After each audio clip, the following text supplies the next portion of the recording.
दोस्तों, आज मैं आपको बताऊंगा हमारे देश के महान वैज्ञानिक और पूर्व राष्ट्रपति के बारे में जिन्होंने अपना जीवन हमारे देश पर निछावर कर दिया।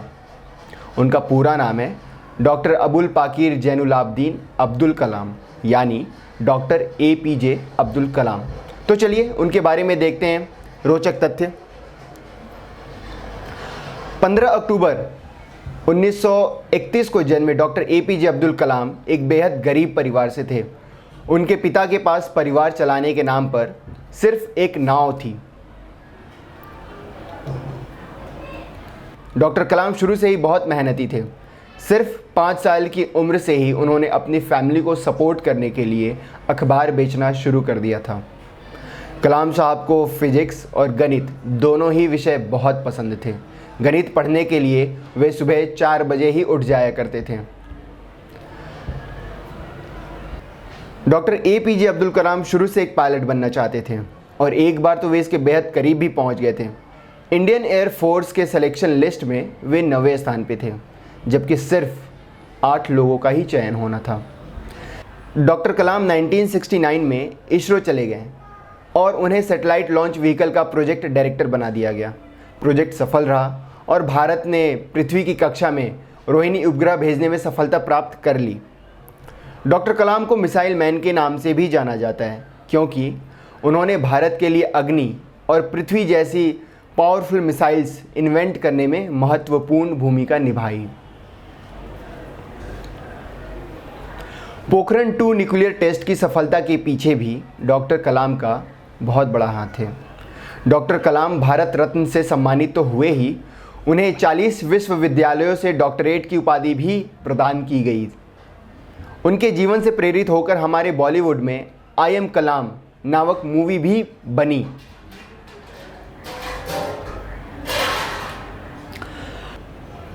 डॉक्टर कलाम को बच्चों से बहुत प्यार था और वे हमेशा उनकी जिज्ञासा को शांत करने की कोशिश करते थे। यहाँ तक कि अपनी मृत्यु से ठीक पहले भी वो यही काम कर रहे थे। वे IIM शिलोंग में स्टूडेंट को संबोधित कर रहे थे। डॉक्टर कलाम जब एक बार अमेरिका गए तब वहाँ सुरक्षा अधिकारियों ने उन्हें रोककर उनकी तलाशी ली। भारत ने इसका कड़ा विरोध किया।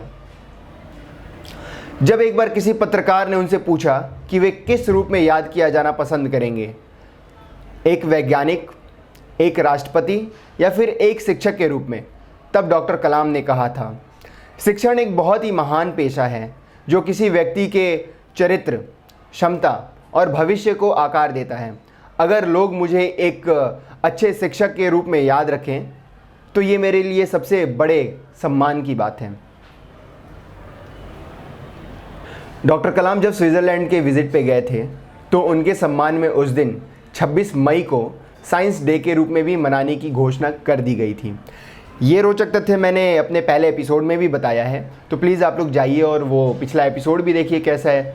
बहुत सारे रोचक तथ्य हैं जो मैंने पहले भी बताए हैं। डॉक्टर कलाम को तमिल में कविताएं लिखने और वीणा बजाने का बहुत शौक़ था। डॉक्टर कलाम शुरू में तो नॉन वेजिटेरियन थे, लेकिन बाद में प्योर वेजिटेरियन बन गए।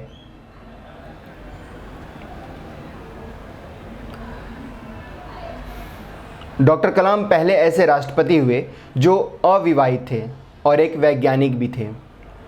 डॉक्टर कलाम को राष्ट्रपति बनने से पहले ही देश का सर्वोच्च नागरिक सम्मान भारत रत्न दिया जा चुका था।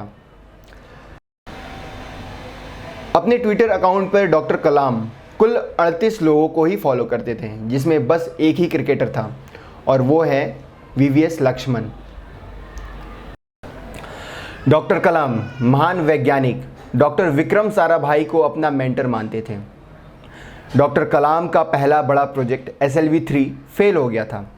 उस समय वे बहुत दुखी हुए थे, पर अपनी गलतियों से सीखते हुए उन्होंने आगे चलकर बड़ी बड़ी सफलताएं अर्जित की। डॉक्टर कलाम बतौर राष्ट्रपति मिलने वाली अपनी सैलरी दान में दे दिया करते थे। उन्होंने एक ट्रस्ट बनाया था, providing urban amenities to rural areas, PURA, और इस ट्रस्ट में वे अपनी सैलरी डोनेट कर देते थे। किसी भी सभा में डॉक्टर कलाम विशेष तौर पर उनके लिए मंगाई गई कुर्सियों पर नहीं बैठते थे, बल्कि सबके साथ बराबर की कुर्सियों पे ही बैठते थे। एक बार डॉक्टर कलाम ने याहू पर पूछा, what should we do to free our planet from terrorism? हमें दुनिया को आतंकवाद से मुक्त करने के लिए क्या करना चाहिए?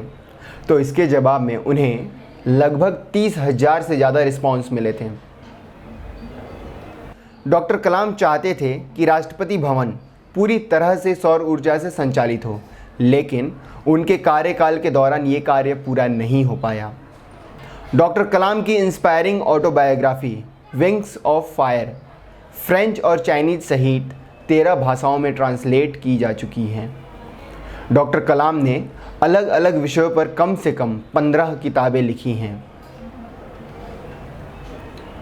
डॉक्टर कलाम को समुद्र से बेहद लगाव था। अपने माता पिता की आंखों की समस्या के लिए कुछ खास न कर पाना डॉक्टर कलाम के जीवन का सबसे बड़ा अफसोस था। राष्ट्रपति के तौर पे उन्हें अदालतों द्वारा दिए गए मृत्यु दंड की पुष्टि करना बेहद कठिन काम लगता था। डॉक्टर कलाम एक कुशल लीडर थे। वे किसी भी परियोजना के फेल होने पर खुद को जिम्मेदार ठहराते थे, लेकिन सफलता मिलने पर पूरी टीम को श्रेय देते थे।